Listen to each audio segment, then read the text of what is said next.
Hi, my name's Venora. 3 days in the kitchen, 19 place settings, hand-rolled napkins tied with twine, I braided myself. And then, one message. Change of plans, restaurant, adults only. No explanation, no apology. Just like that, I was cut out. From dinner, from decisions, from the will. But what would you do if your own family erased you with a group text? Because I didn't yell, I didn't cry. I just pressed send. And a week later, they called 98 times. Would you have answered? The light in the kitchen was soft, just the way I liked it in the late afternoon. I'd cracked the window above the sink to let in a whisper of spring air, mixing with the scent of cinnamon and roasted garlic. The playlist I'd made just for the occasion, Sam Cooke, Aretha, and a little Carole King, played faintly from my phone speaker while I smoothed out the last pie crust. I wasn't rushing anymore. The hard part was done. I'd been cooking for 3 straight days, chopping, braising, kneading, seasoning. My hands were raw in places from peeling potatoes and scrubbing pans, but I didn't mind. It was my mother's 70th birthday, and I'd volunteered to host the dinner at my house this year. 18 people, possibly 19 if Aunt Thelma didn't bail last minute. I'd printed custom place cards with gold foil names, arranged fresh garden roses in the center of the table, and even cleaned the baseboards, which no one would notice but me. But still, it mattered. My father loved brisket. Delphine, my older sister, always asked for lemon asparagus. And Mom?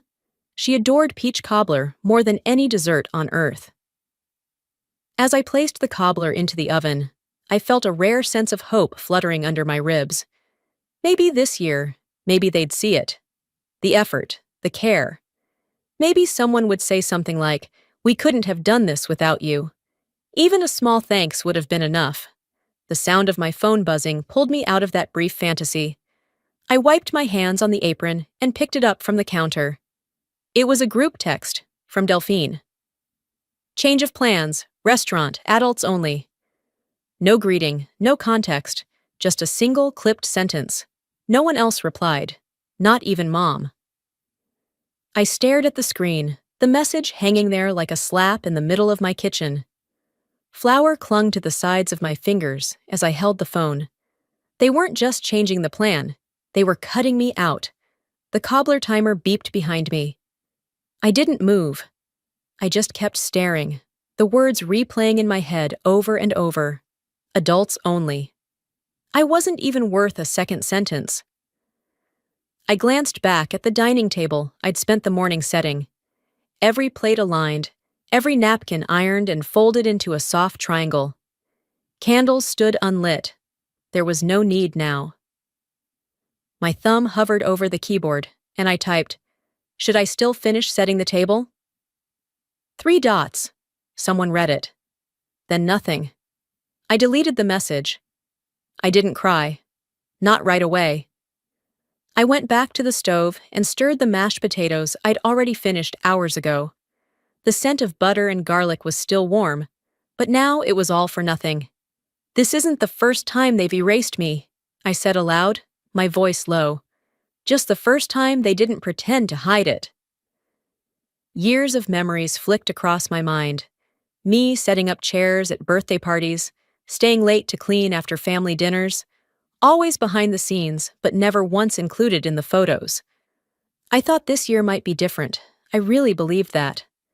I turned off the oven and gently set the peach cobbler on the counter. Its golden crust was perfect. Mom would have loved it. Would have. I walked to the sink, wiped my hands slowly with a towel, and looked around the empty kitchen. The house was so quiet now, like it was holding its breath with me. "They didn't forget me," I whispered. "They removed me." I turned toward the hallway, untied the apron from my waist, and folded it neatly over the back of a chair. Okay then. I stood there for a long time after whispering those words. The oven had cooled. The candles I'd planned to light were still tucked in the drawer next to the matches I wouldn't need. I moved without really feeling my limbs, like muscle memory had taken over. I folded the apron, straightened a napkin corner on the table, checked the timer that no longer mattered. And then I sat down. Not because I was tired, but because I didn't know what else to do. The phone was still in my hand. I opened the group chat again, the message staring back at me like a dare. Change of plans, restaurant, adults only. No follow-up, no sorry, not even one of those thumbs-up emojis they usually toss around like candy. I tapped the screen and typed, "Should I keep everything warm?" Or, and then I watched. One by one, the dots popped up. Delphine, Mom, Gavin, all red, all blue, all blank after that. I didn't even feel hurt in the usual way, just this strange fog, like I was being smothered under something invisible. I locked the phone and let it drop to the table. It's not that they didn't care, it's that I trained them not to have to. For years, I showed up, filled the gaps, made sure no one felt awkward or empty-handed. I covered when Delphine forgot to bring side dishes, when Gavin was late picking up Mom. I was the just let her handle it person. And I had handled it, right up to the moment they decided I wasn't necessary anymore. Memories trickled in. Birthday parties where I stayed back in the kitchen. Christmas mornings when I took all the group photos but was never in them. Even the PTA banquet, where I arranged the decorations and still ate standing by the punch table while they sat at the head with nameplates. People call you the glue, like it's a compliment. I used to believe it was. But glue doesn't get framed. It gets scraped off when it shows. I had just stood up to start putting the food away when my phone buzzed again. A neighbor, Leona from 2 houses down, had sent me a link to a Facebook Live. Her message read, "Thought this was weird since you weren't with them?" I clicked it. There they were, my family. The table at Barrow's Seafood was long, the room softly lit with twinkle lights and helium balloons hovering near the ceiling. There was laughter, wine glasses raised, my uncle clapping Gavin on the back. A banner behind them read, "Happy 70th, Mom!" Delphine stood to make a toast. She held a glass, no doubt with the cheap Prosecco she always insisted was just as good as the expensive stuff. And what caught my eye was what was in her other hand. A folded place card. The design looked eerily familiar, gold calligraphy with pressed fern leaves. I'd made those. I'd hand-cut them, glued the details. So she'd taken my work, just not me. I sat back down, now shaking. I covered the mashed potatoes with foil. The cobbler too, though the crust had started to go soft. I poured myself a glass of water and spooned a small portion of food onto a plate. I ate in silence. It wasn't the silence of peace. It was the silence of being left out of something I helped build. This was supposed to be the one time I didn't end up serving myself, I murmured. I didn't let myself cry. Not yet. I knew if I started, I might not stop.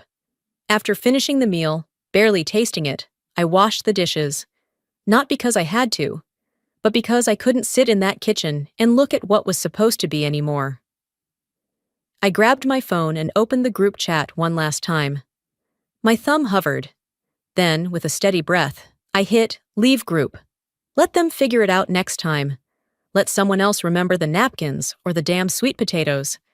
I stared at the screen for a beat before whispering the thought that had haunted me since the text came in. Maybe it's not about being forgotten. Maybe it's about being erased. I didn't sleep. Not really. I dozed off for a bit just before sunrise, but the kind of sleep that doesn't rest anything. When I got out of bed, the kitchen still smelled faintly like warm sugar and rosemary. Not comforting, just stale. A ghost of what could have been. I moved like I was on autopilot, rinsing a plate that hadn't been used, folding the napkins that never touched anyone's lap. Some messes don't belong in the sink. They're on people's hands. I opened my laptop on the counter, not because I needed to work, but because I didn't know what else to do. I clicked into my email out of habit, and there it was.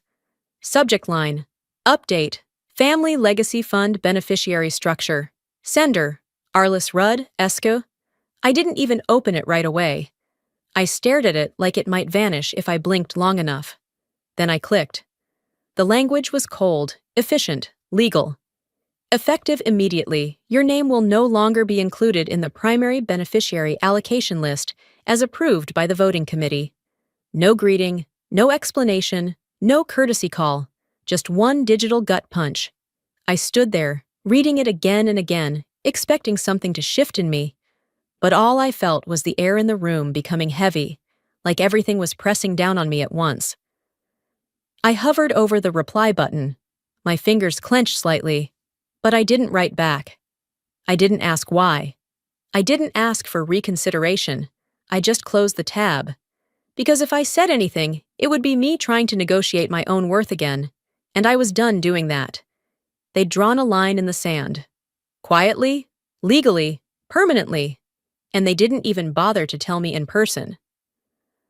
I walked to the bookshelf and pulled down the oldest binder on the top row, Initial Framework, Q1 Phase Launch.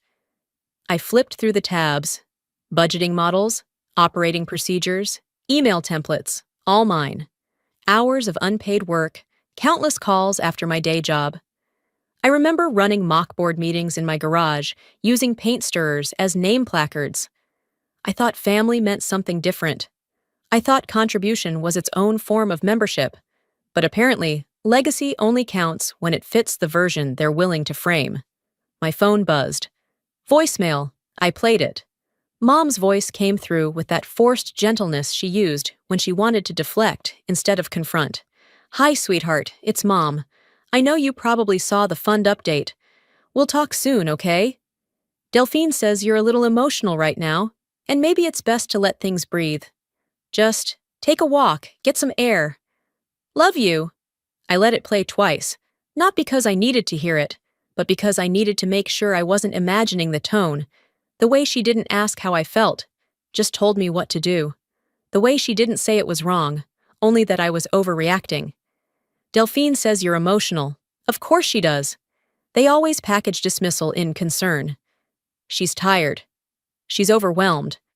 She's sensitive. That's how they neuter truth, by calling it a mood. I put the phone down. Then I opened a blank email window. 2. BoardOlegacyFundTrust.com. No subject line yet. No draft. Just that one line blinking back at me, like it was daring me to write something that would finally draw my own damn line. I didn't send the email. Not yet. I stared at the blinking cursor, like it owed me something. The screen glared back with that harsh, flat light. Cold, clinical. Just like the message Arliss had sent hours ago. No call, no warning. Just a sterile notification that I'd been written out. The afternoon dragged. I stepped away from my laptop, not because I was finished, but because I couldn't stare at that white space anymore without feeling like I was drowning in it. I grabbed my phone, not looking for anything in particular. Maybe a headline to distract me, maybe a recipe I wouldn't cook. What I found instead was a voice memo, forwarded from my cousin Carla. No context, just a 3-minute clip.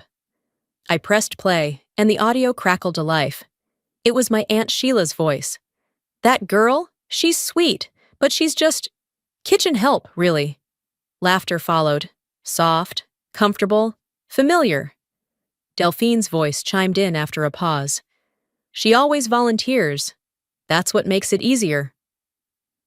They said it like I wasn't family, like I was the woman who came in to refill glasses and disappear before dessert. They didn't know they were being recorded. And no one, not one person, paused, corrected, or defended me.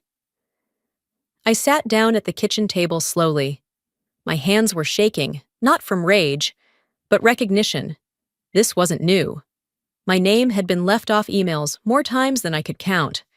I'd been forgotten from the gala program 3 years ago, even though I'd designed the damn thing. When people exclude you consistently, it's no longer oversight. It's intent.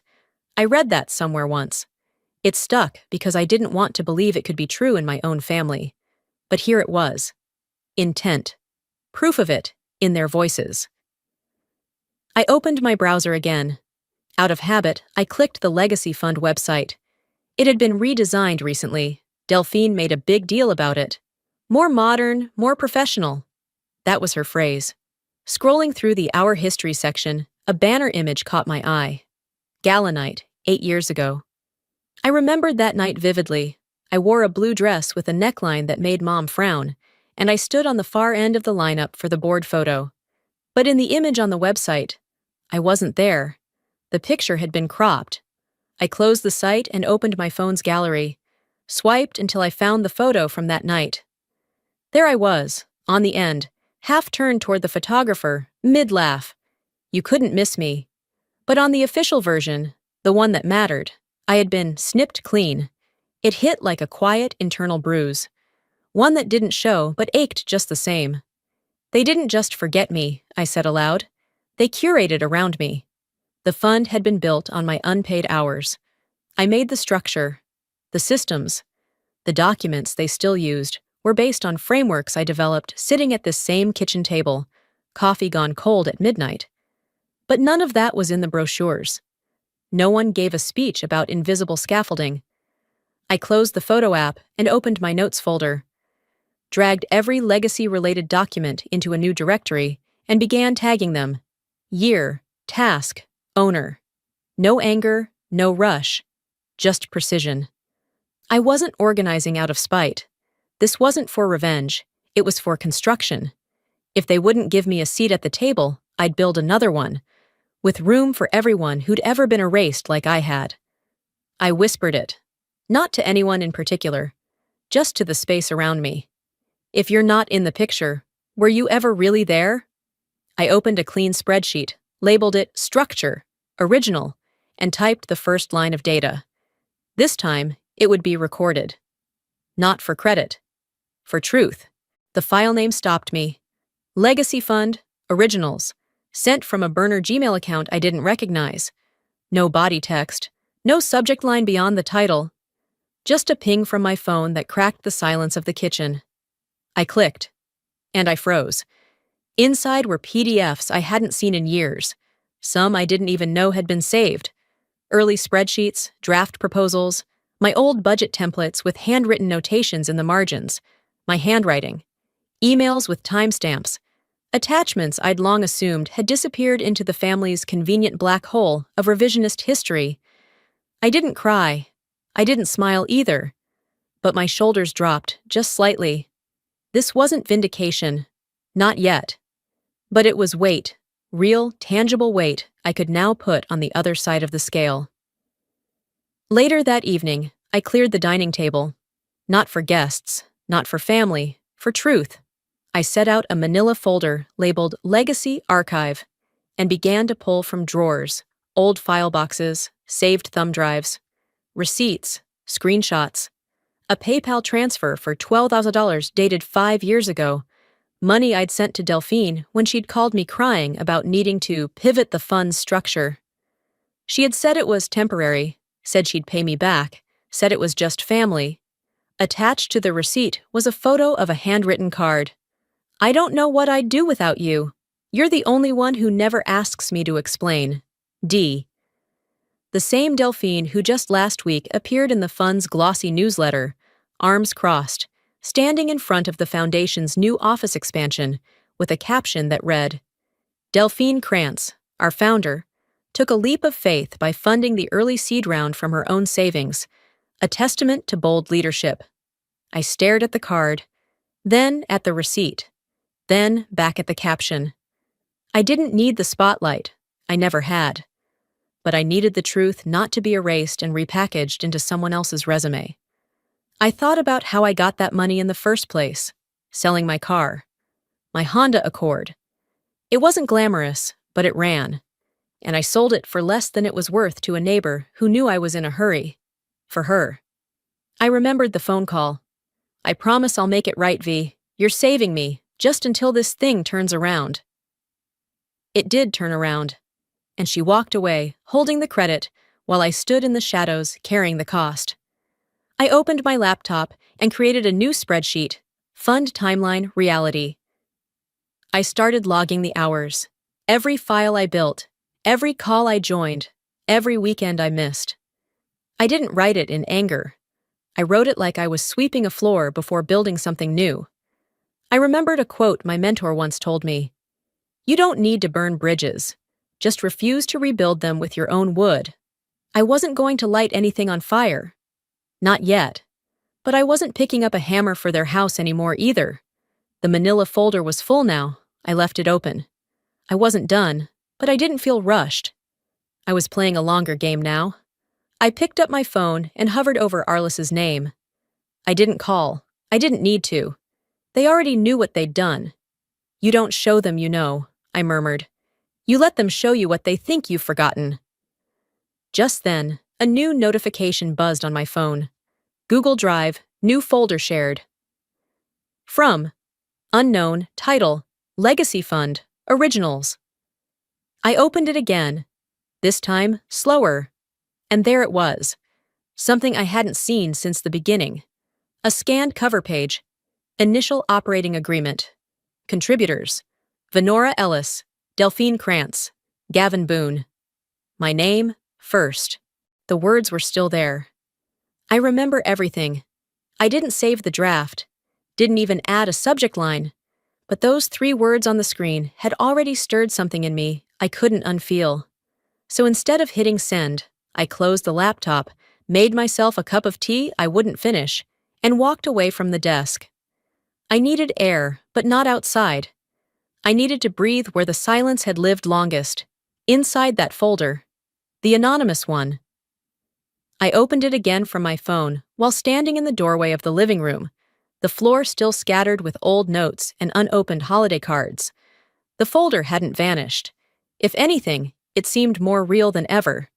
The first file I tapped was named Venora a Process Flow .xlxx, and there it was.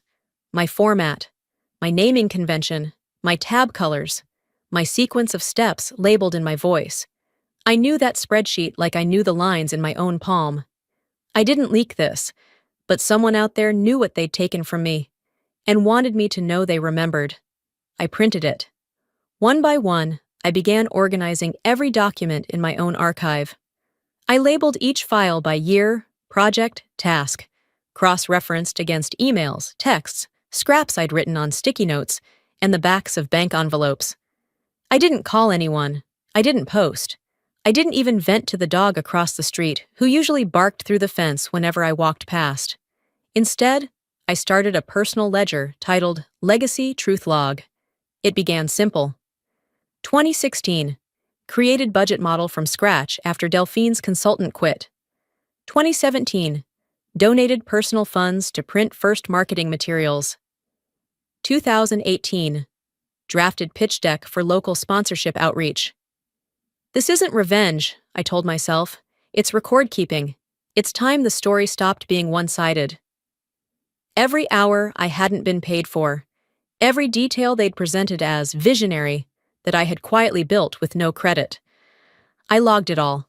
Just as I was about to log off for the night, a message popped up on LinkedIn. Jessa Hathaway, my college roommate, now CFO at a mid-sized firm in Atlanta. Hey, it started. I was browsing Legacy Fund's new site. Didn't I see your name on the founding committee years ago? It's not there now.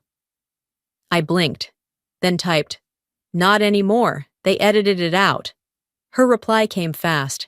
"That's ridiculous. You still have the email from when they asked for help? That's enough to burn a house down." I paused, rereading her words twice. I did have that email, the one from Delphine begging me to help fix the budget, saying she was drowning and needed someone who could clean up the mess without making it worse. It wasn't about revenge, but it was starting to feel a lot like readiness. I created a new private folder. Proof. Not for now, but soon. Then I added Jessa to it.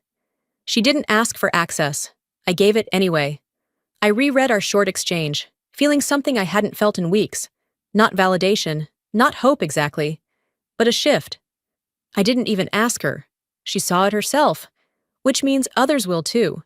I opened my laptop again, more slowly this time, created a blank document. Title, To the Board, Draft, Not Sent. The cursor blinked in silence. I didn't save it. I didn't have to, because I already knew the opening line. I remember everything. I didn't hesitate this time. I opened the email draft, attached the documents, no frills, no explanations, and clicked Send. I didn't sign it, didn't need to. I didn't name names either, just attached what was already theirs, meeting minutes, early drafts, scanned memos with my initials still faintly visible, screenshots of proposal emails they thought were forgotten. A clean, concise timeline. The final line read, "Please review with integrity. You know who this is about." Then I closed the laptop and exhaled like I'd just stepped out of water. It didn't feel victorious. It felt still. My phone was quiet for about 20 minutes, and then the read receipts started pinging one after the other. Arliss first, then Rebecca from the finance board, then that always silent man from legal, David something, who hadn't said 5 words to me in 3 years. I didn't refresh obsessively, just sat there, sipping a now cold cup of coffee, and watching the board start to twitch. No replies, no questions. But that didn't mean they weren't reacting.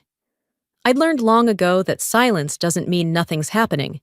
It means the meeting is happening somewhere I'm not invited.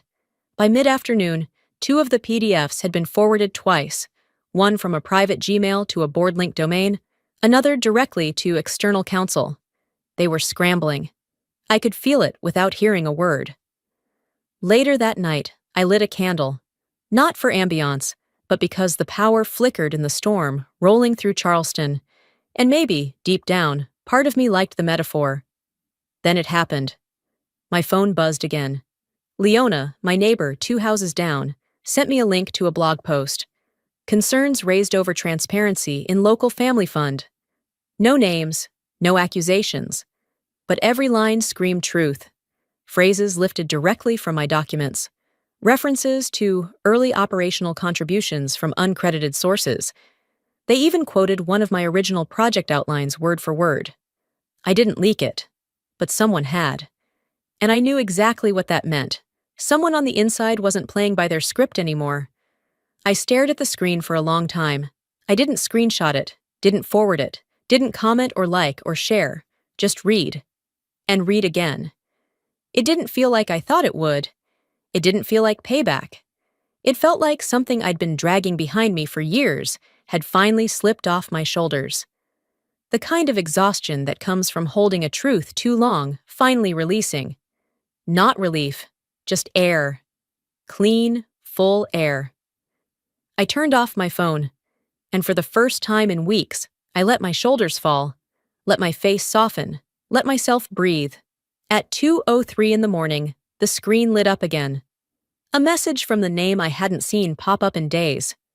Delphine, just one word. Why? Now they're doing what they never did before, taking me seriously.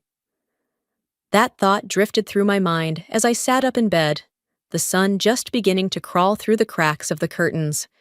My phone was on the nightstand, buzzing before I even reached for it. When I finally unlocked the screen, I had to blink twice to register the number. 98 missed calls, 17 voicemails, Mom, Gavin, Arliss. And of course, Delphine. Her name scattered through the call log like confetti at a party I wasn't invited to. None of them said, "Are you okay?" in their messages. They said things like, "You've made this a mess. Call me back, now." What the hell were you thinking, Venora? I sipped coffee while playing one voicemail from Gavin on speaker. His voice was lower than usual, measured. I could tell he was reading from something. This isn't about truth or fairness. It's about timing and image. You've jeopardized both.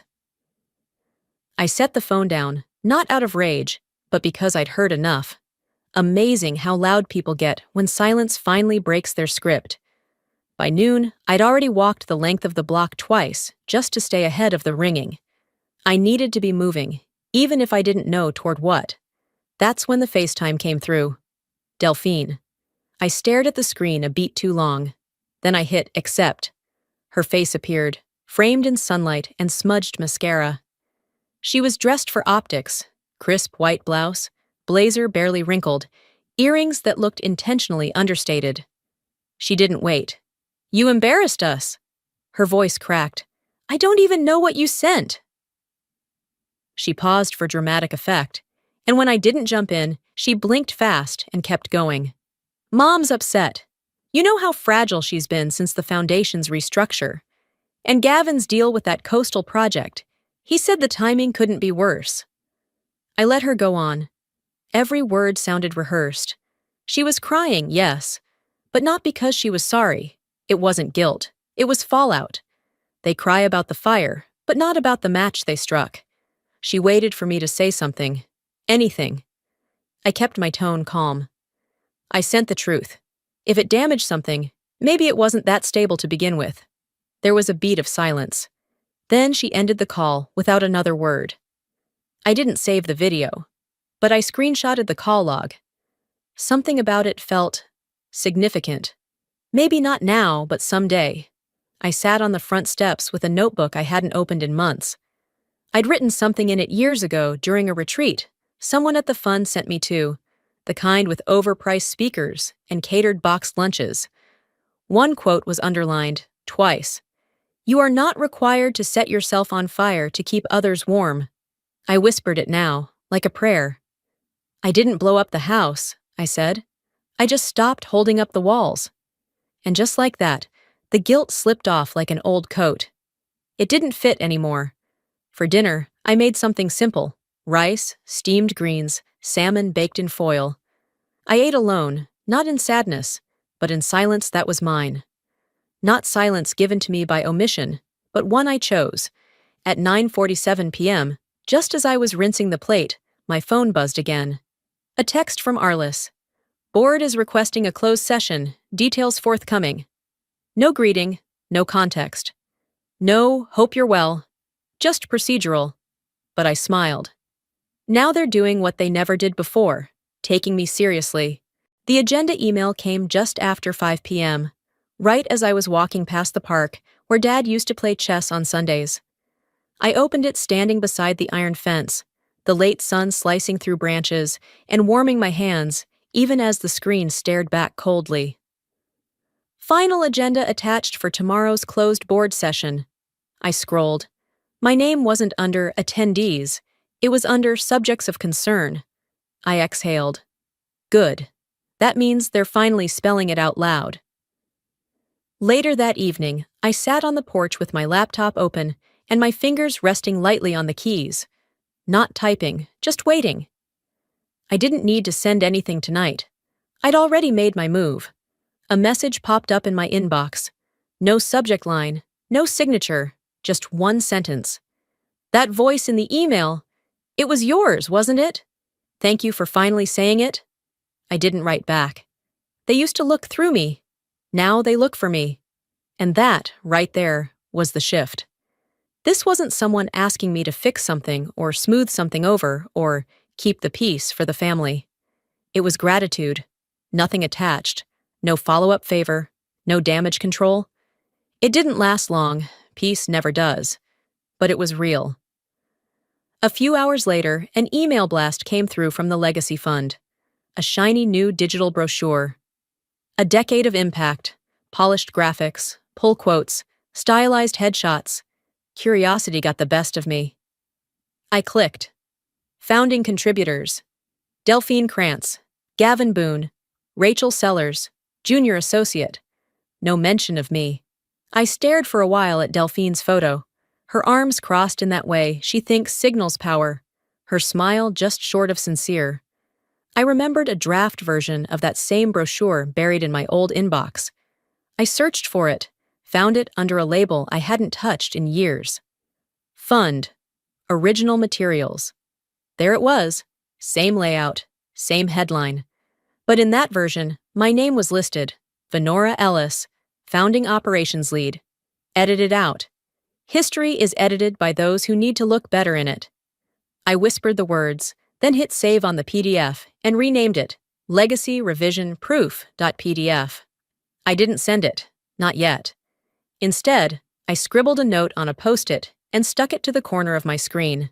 Let them publish. That'll make the correction official.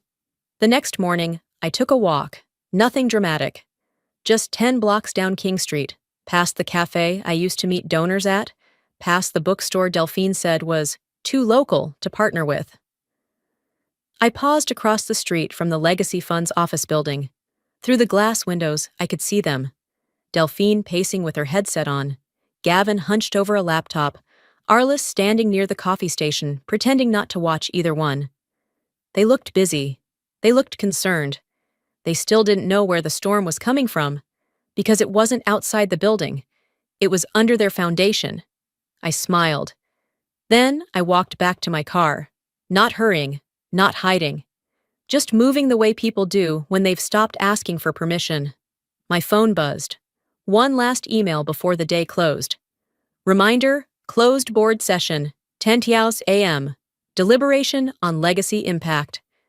No instructions, just my name, in bold, not as a participant, as the reason they were meeting. You may want to prepare a statement. That line from Arliss sat at the top of my inbox, unopened for 2 hours before I finally clicked. There was no attachment, no additional note, just that single sentence like a match tossed casually near dry timber. I didn't panic, didn't pace. I made coffee slowly, like it was any other morning. The kind of slow that came with intention, not avoidance. By the time the sun peeked through the blinds, I'd already stacked the evidence, printed copies of emails, timeline breakdowns, a backup USB. The manila folders were labeled by year and sealed with blue painter's tape. I wasn't going to hand them over, but I needed to see them, touch them, remember what they stood for. They'd scheduled the board session for 10 a.m., tucked inside the Legacy Fund's downtown building, glass walls, polished concrete floors, the usual performance of transparency. At 9:15, I received the official confirmation. You're not required to attend today's session. Not required, not invited, not welcome. I smiled. I didn't need to be in the room. I'd already furnished it with everything they couldn't ignore. I opened my email again and clicked forward on a packet titled Legacy Record. Full summary. No commentary, no subject line. I sent it directly to someone I knew wouldn't look the other way. Anita Laird, an external advisor who didn't owe the Krantz name anything.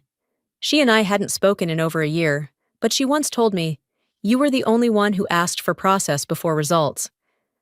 I attached the files, hit send. Then I got in my car and parked outside the building, not to protest, not to be seen, just to be present. At 9:42, I saw Gavin walk in, adjusting his blazer and talking too fast into his Bluetooth headset. Arliss arrived next, hair tighter than usual, heels faster than they needed to be. Delphine came last, alone, clutching her tote like it carried more than documents. Maybe regret? I didn't move, just watched them pass through the glass. Sometimes, being absent is the loudest presence. At 10:23, my phone vibrated.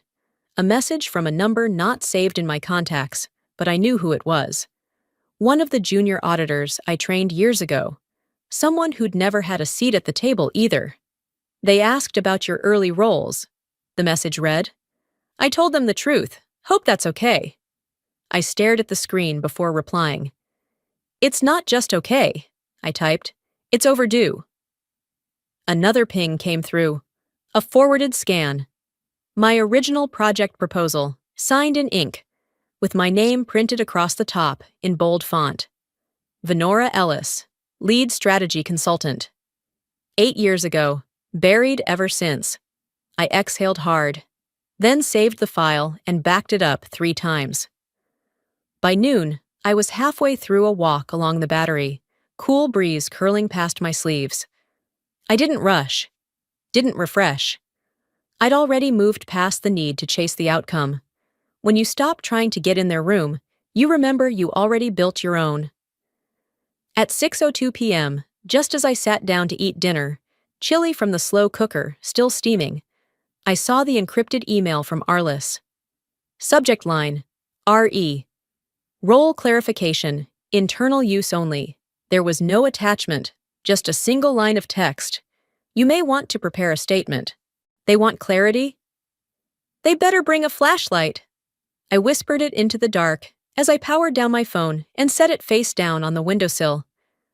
The glow of the screen lingered in my eyes for a moment longer than I wanted it to. But the quiet? That stayed with me. In the morning, I made tea.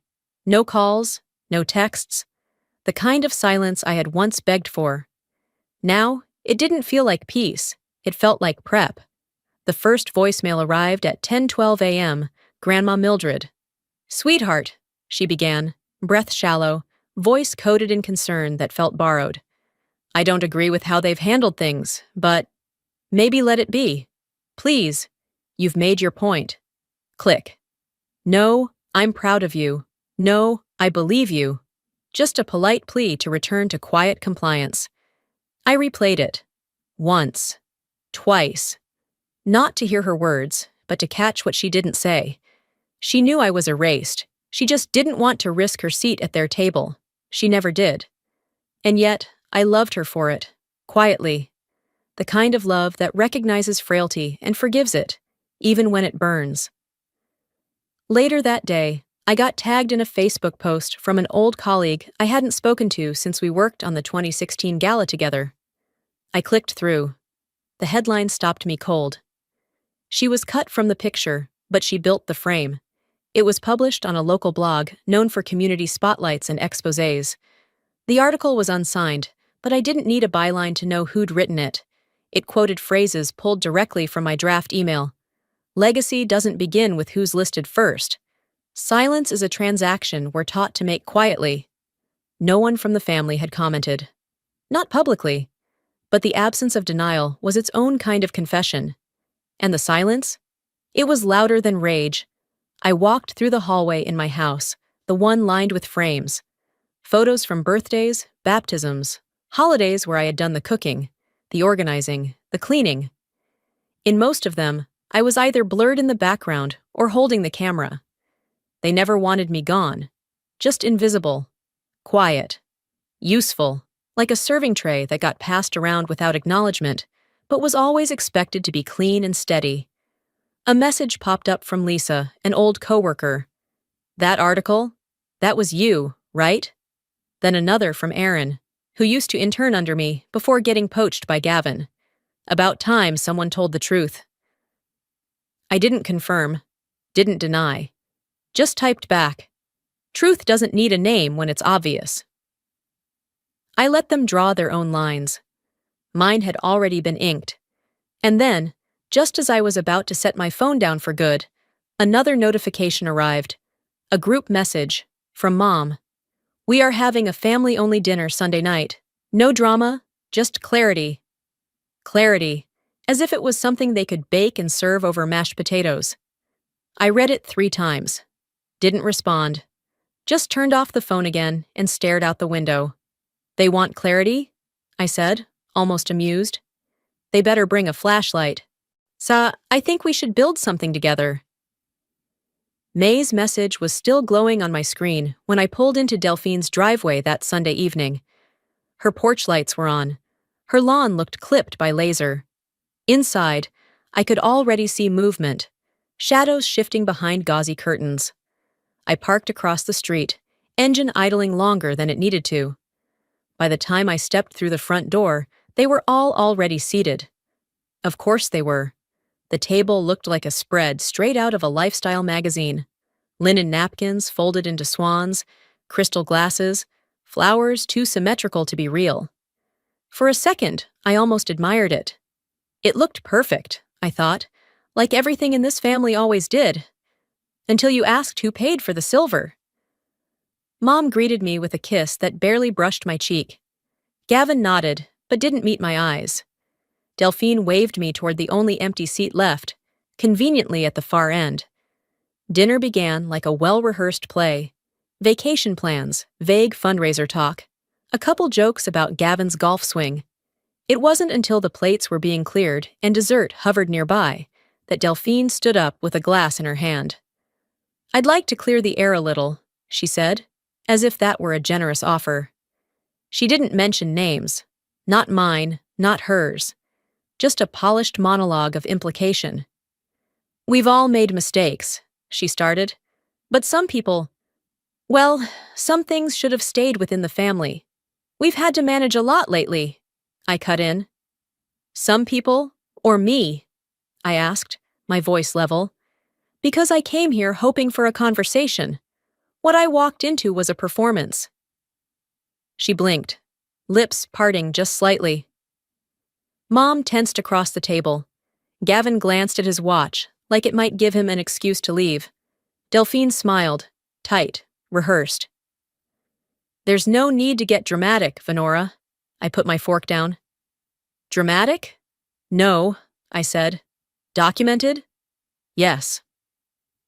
Before anyone could respond, my phone buzzed against the wood of the table. I didn't plan to check it, but something in me did anyway. A new email. Subject line: "I read your story. Thank you." From May Simmons. She and I hadn't spoken in 3 years, not since she'd stepped down from her own nonprofit after a brutal legal fight with her ex-husband, the kind of fight that buries a woman's name even when she wins. The message read, "They erased me from the company I built, but your words reminded me that being unseen doesn't mean being powerless. If you ever build something new, I'd like to help." I looked up at the table. They were still talking about my tone, still dissecting how uncomfortable I made them feel. They didn't know my voice had already outgrown that room. I folded the napkin beside my plate, stood up slowly. "I won't fight to stay somewhere I was never invited to in the first place," I said, steady. Mom opened her mouth, but I didn't let her speak. I turned and walked toward the door. No plates dropped, no chairs scraped in protest. As I reached the foyer, a soft voice followed me. "Aunt V?" It was my niece, Rachel, barely 12, big eyes, even bigger questions. "Are you okay?" I turned just enough to meet her gaze. "I'm finally becoming someone I can't lose," I told her. Then I opened the door, stepped into the night, and let it close behind me. On the drive home, the streetlights blurred across the windshield. The road was quiet. The kind of quiet that doesn't suffocate, but clears. And then my phone pinged again. May. "I think we should build something together." "That's nice. But I've already built my own table." The words hadn't left my mouth. They didn't need to. I said them into the quiet of my kitchen, into the space where I used to wonder how to get back in. Now I just wondered why I ever waited for a door to open that was bolted from the inside. 3 days had passed since the dinner, since Rachel's small voice asked if I was okay, since my mother's face tensed when I refused to fold neatly into their choreography. The house had stayed quiet. Too quiet. Until the call came. Rowena Voss. I hadn't heard her voice in years. She was one of the fund's earliest external board members, old school, dry as parchment, the type of woman who could sniff out vanity under a silk scarf. She never spoke unless she was prepared to burn something down with just a sentence. And that's exactly what she did. "I've seen enough," she said without greeting. "I'm initiating a review of all founding documentation." I paused, not because I was surprised, but because something in my chest finally uncoiled. She didn't wait for me to speak, just hung up.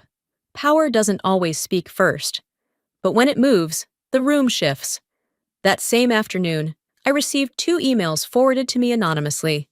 The first was from a junior associate, someone I trained when I was still foolish enough to believe effort guaranteed respect. "We're concerned about inconsistencies in the fund's founding narrative."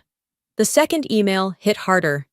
It contained scans of my original logo sketches, my timelines, even a personal email I'd sent to Delphine outlining our first-year strategy.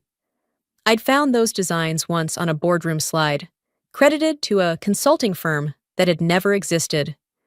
They thought silence would erase the roots. They forgot roots grow underground. I didn't reply to the memos. I didn't leak them. I just saved them in a folder labeled Undeniable. The next morning, I heard about the emergency board meeting from a friend on the periphery, someone who'd seen the Zoom invite list float through Slack like a secret someone forgot to secure. Review of founding roles. Clarification meeting closed. I wasn't invited. Of course not. But every room they lock becomes one I outgrow. Midday, another message arrived, this time from Arliss. Attached. The role clarification memo, draft V2. I opened it slowly, no rush in my body, no shaking in my hands. It was just text, just bullet points. And there it was. Initial contributor and founding operations lead, Venora Ellis. It wasn't bolded. It wasn't at the top. But it was there. For the first time in years, it was there. I ran my finger across the screen, as if the paper could feel me tracing back what they tried to bury. It's not a trophy, it's a record. Later that day, I stepped outside and stood beneath the old oak tree in my yard, the one my father planted before I was born. Its roots had cracked the concrete sidewalk over time, not quickly, not loudly, but with certainty.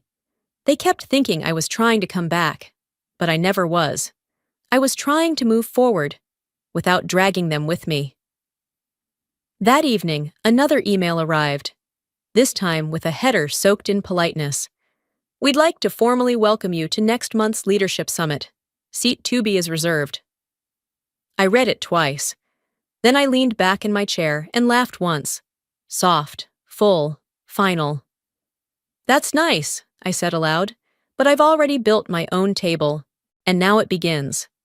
May's message echoed in my mind as I sat on the porch steps the next morning, coffee cooling fast in my hands. A week had passed since the leadership memo had gone public, since my name was printed, for the first time, as a founding operations lead. Not an asterisk, not a whispered nod. A line, in writing. I hadn't spoken. I didn't need to. The Legacy Fund released a statement 2 days later, carefully phrased, legally brushed clean. Something about internal review and clarification of organizational roles. No names, no direct apologies. But anyone paying attention knew. A reporter from the Courier called, asking if I'd be willing to comment. I said no. Let them perform their cleanup. I'm not stepping into their spin cycle. I wasn't looking to be their counterpoint in a press war. They were crumbling on their own.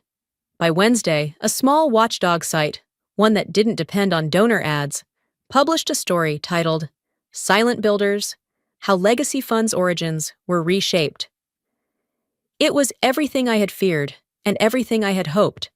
Quotes from internal staff, screenshots of early drafts I recognized immediately, a scanned logo sketch with my handwriting visible. They printed it without fanfare, but the facts stood taller than any headline. My name wasn't the center of the story, but it was the weight behind it. Public reaction was mixed.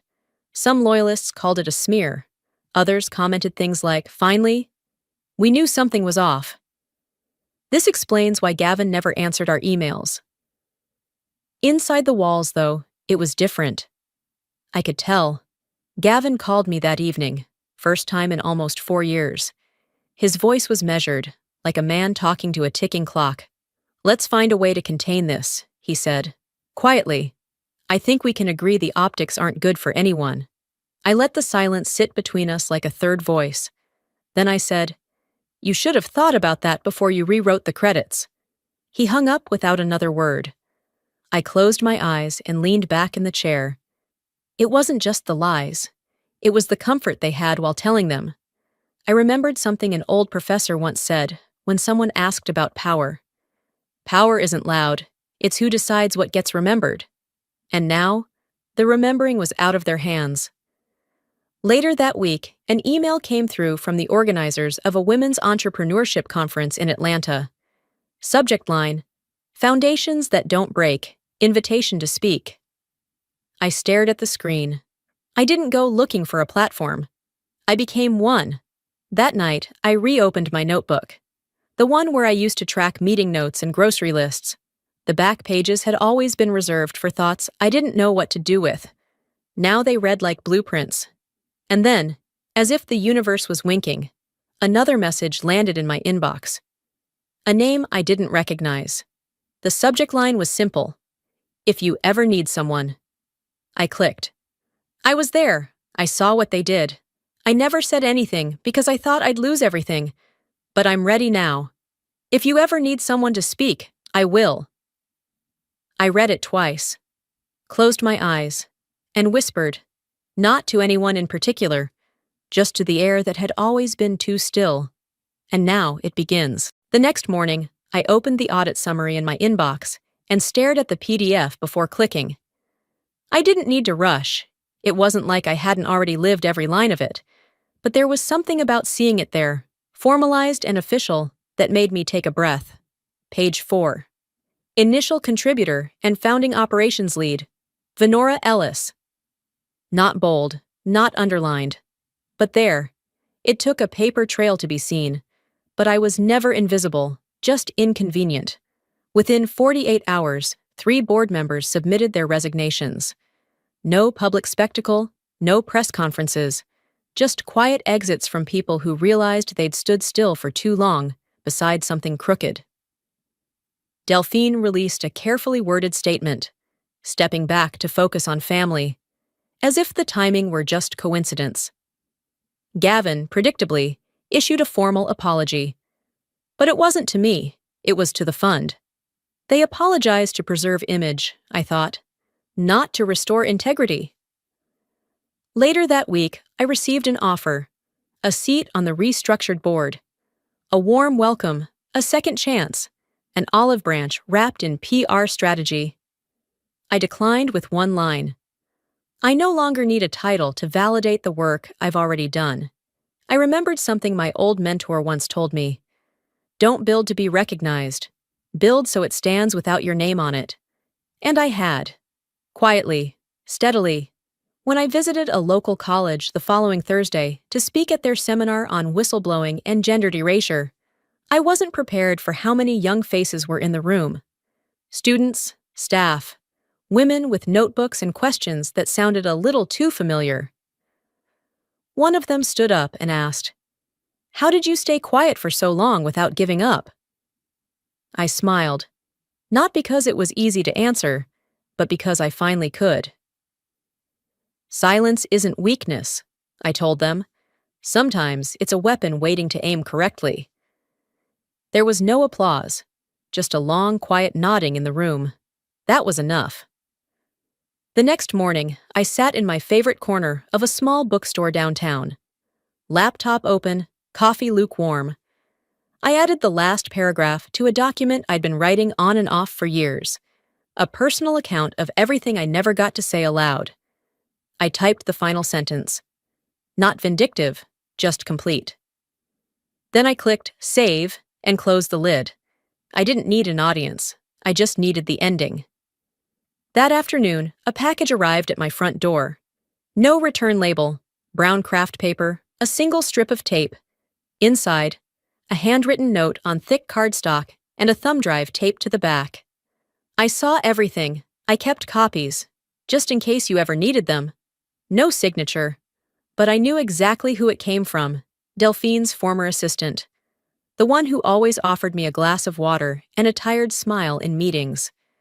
I leaned back in my chair, holding the card gently between my fingers. Some stories finish after the ending. Some truths arrive after the reckoning. I placed the envelope down beside the notebook, its weight still humming beneath my fingertips. For a long time, I just sat there in the silence, the kind that didn't feel lonely, just steady. After everything, it wasn't anger that lingered. It was clarity. I knew exactly what needed to come next. 3 weeks later, I stood in front of a dusty storefront tucked between a bakery and a laundromat on Cannon Street. I held the keys like they were more than metal, like they were witness. I turned the lock, stepped inside, and inhaled the scent of paint and fresh possibility. The floors were warm oak, the walls a muted terracotta. Bookshelves hugged the corners, lined with cookbooks, community bulletins, half-finished journals waiting to be filled. In the center, a long wooden table, refinished by a retired neighbor who used to be a carpenter. No velvet ropes, no assigned seating. A hand-painted sign hung in the front window. The Table Project. I never needed to be seated at their table. I just needed to build one they could never take away. Our first gathering was small, 6 women, 2 teens, and 1 retired nurse who used to run a quilting circle. We didn't start with lectures. We passed around mugs of tea. Someone brought lemon bars. Conversation started slowly. Weather, traffic, rent. But by the time we circled back to why we're here, it was raw and wide open. A high school senior with braids tucked behind her ears asked, "What if they never say sorry?" I didn't have to pause. "Then you forgive for yourself," I said, "but remember for those who come after you." There was a kind of stillness after that, like air adjusting itself around truth. A week later, a journalist from the local paper came by. They ran a story titled, "Former Whistleblower Creates Space for Silenced Voices." It made the front page of the community section. They spelled my name right this time. I didn't correct the headline, I reclaimed it. Legacy isn't what they leave you, it's what you leave standing after they're done rewriting. The next day, I found an envelope in the mail with my mother's handwriting on the front. Inside was a single line on a folded card. I saw the article. "I hope you find what you're looking for." I didn't read the rest. I placed the card in a drawer that also held expired coupons, a necklace from my first job, and a photo booth strip of me and Jessa from college. Some things didn't need closure, just a resting place. Forgiveness isn't always letting them back in. Sometimes it's just closing the door without slamming it. In the back room of the table project, I placed a single printed copy of my memoir on a shelf, the table I wasn't invited to. I wasn't submitting it anywhere. I wasn't looking for a review or an award. But I knew one day, someone would pull it down and read a chapter. Maybe that girl who asked about apologies. And maybe, just maybe, she'd feel a little less invisible. "If even one girl reads this and feels seen," I whispered, then it was worth every silence. Before locking up for the night, I added one more chair at the main table. It wasn't for a guest, not even for me. It was for every story that hadn't been told yet. This time, no one gets left out. And with that, I turned off the lights.